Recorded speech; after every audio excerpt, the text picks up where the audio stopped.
ತೆಗೆದುಕೊಂಡಿದ್ದಾರೆ. ಬಹುಶಃ ಎಲ್ಲರೂ ಕೂಡ ಯಾರ್ಯಾರ ಮೇಲೆ ಈ ರೀತಿ ಕಂಪ್ಲೇಂಟ್ ಬಂದಿದೆ ಎಲ್ಲರೂ ಕೂಡ ವಾಪಸ್ ಕೊಟ್ಬಿಟ್ರೆ ಈ ದೇಶ ಇನ್ನೂ ಸುಭಿಕ್ಷ ಆಗ್ತದೆ.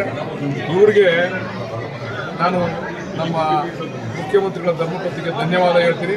ಇದನ್ನೆಲ್ಲರೂ ಕೂಡ ಪಾಲಿಸಬೇಕು ಅಂತೇಳಿ ಎಲ್ಲ ರಾಜಕಾರಣಿಗಳು ಕೂಡ ಯಾರ್ಯಾರ ಮೇಲೆ ಕಂಪ್ಲೇಂಟ್ ಬಂದಿದೆ ಎಲ್ಲ ರಾಜಕಾರಣಿಗಳು ಇದನ್ನು ಪಾಲಿಸಿದ್ರೆ ಬಹುಶಃ ಮುಂದಿನ ಪೀಳಿಗೆಗೆ ಇದೊಂದು ಉತ್ತಮ ಉದಾಹರಣೆ ಆಗ್ತದೆ ಅಂತ ಹೇಳಲಿಕ್ಕೆ ಇಚ್ಛೆ. ಆದರೂ ಕೂಡ ರಾಜೀನಾಮೆಗೆ ಒತ್ತಾಯ ಮಾಡ್ತಾ ಇದ್ದಾರೆ ಸರ್ ವಿರೋಧ ಪಕ್ಷಗಳು.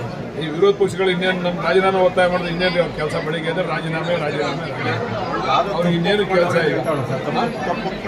ತಪ್ಪು ಒಪ್ಕೊಂಡಂಗೆ ಆಗುತ್ತೆ ಅಂತ ಹೇಳ್ತಾರಲ್ಲ ಸರ್. ಈಗ ತಪ್ಪನ್ನ ಒಪ್ಕೊಂಡಿಲ್ಲ, ಆದರೆ ಸಾರ್ವಜನಿಕವಾಗಿ ಬಂದಿರತಕ್ಕಂಥ ಕಳಂಕವನ್ನ ನಿವಾರಣೆ ಮಾಡ್ಕೋಬೇಕು ಅಂತೇಳಿ ಅವ್ರಿಗೆ ಅವರ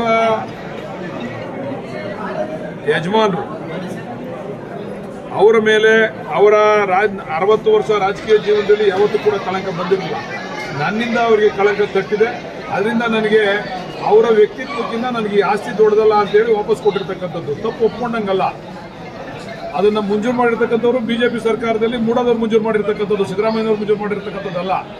ಆದರೆ ಗೌರವವನ್ನು ಉಳಿಸ್ಕೋಬೇಕು, ಇರ್ತಕ್ಕಂಥ ಕಪ್ಪು ಚುಕ್ಕಿಯನ್ನು ಹೋಗಲಾಡಿಸ್ಕೋಬೇಕು ಅಂತಕ್ಕಂಥ ದೃಷ್ಟಿಯಿಂದ ಒಂದು ಒಳ್ಳೆಯ ಹೆಜ್ಜೆಯನ್ನು ಅವರು ಇಟ್ಟಿದ್ದಾರೆ. ಅವರ ಹಾದಿನಲ್ಲಿ ಎಲ್ಲರೂ ಕೂಡ ಅದನ್ನು ಅನುಸರಿಸಿದ್ರೆ ಬಹುಶಃ ಎಲ್ಲ ರಾಜಕಾರಣಿಗಳಿಗೂ ಕೂಡ ಇದೊಂದು ಮಾದರಿ. ಎಲ್ಲರೂ ಕೂಡ ಅನುಸರಿಸ್ಕೋಬೇಕು. ಯಾರು ಕೂಡ ಇರ್ತಕ್ಕಂಥ ಆಸ್ತಿ ನಿಮಗೆ ಪ್ರಚಾರ ಮಾಡಿದಂಥ ಸಂದರ್ಭದಲ್ಲಿ ಇವರೇನು ಕೊಡಬೇಕು ಅಂತಕ್ಕಂಥದ್ದೇನು ಇರಲಿಲ್ಲ. ಇದು ಕಾನೂನಾತ್ಮಕವಾಗಿ ಕಾನೂನುಬದ್ಧವಾಗಿ ಬಂದಿರತಕ್ಕಂಥ ಆಸ್ತಿ ಇದು. ನೋಡ್ರಿ, ನಾನು ಒಂದು ಮಾತನ್ನು ಹೇಳಲಿಕ್ಕೆ ಇಚ್ಛೆ ಪಡ್ತೀನಿ. 12 ವರ್ಷಗಳ ಕಾಲ ಅಂತ ಸಿದ್ದರಾಮಯ್ಯನವರು ಅನೇಕ ವರ್ಷಗಳ ಕಾಲ ಅವರು ವಿರೋಧ ಪಕ್ಷದ ನಾಯಕರಾಗಿದ್ದರು, ಉಪಮುಖ್ಯಮಂತ್ರಿಗಳಾಗಿದ್ದರು. ಅವ್ರು ಆಸ್ತಿ ಮಾಡಬೇಕು ಅಂತ ಈಗೆಲ್ಲ ಮಾಡೋರಲ್ಲ ಆಸ್ತಿಗಳನ್ನ. ಅನೇಕ ಜನ ಮುಖ್ಯಮಂತ್ರಿಗಳು ಅವ್ರ ಕುಟುಂಬದವ್ರು ಆಸ್ತಿ ಮಾಡೋರಲ್ಲ. ಅದನ್ನೇನಾರು ಅವ್ರು ಅನುಸರಿಸಿದ್ರೆ ಇವತ್ತು ಅರ್ಧ ಬೆಂಗಳೂರು ಸಿದ್ದರಾಮಯ್ಯನವ್ರದ್ದಾಗಿರ್ತಿತ್ತು.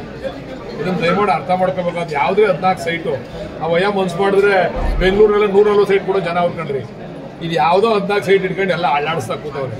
ಅನೇಕ ಜನ ಪಾಪ ಮುಖ್ಯಮಂತ್ರಿಗಳಾಗಿದ್ದಂಥವ್ರು ಅವ್ರ ಕುಟುಂಬದವ್ರಿಗೆ ಅವರೆಲ್ಲ ಆಸ್ತಿ ಮಾಡೋರಲ್ಲ. ಇದನ್ನು ಅನುಸರಿಸಿ ಎಲ್ಲರೂ ಅವರೆಲ್ಲ ವಾಪಸ್ ಕೊಡಬೇಕು ಅಂತ ಮನವಿ ಮಾಡ್ತಾರೆ. ಸರ್, ಈಗ ನೆಲಮಂಗಲ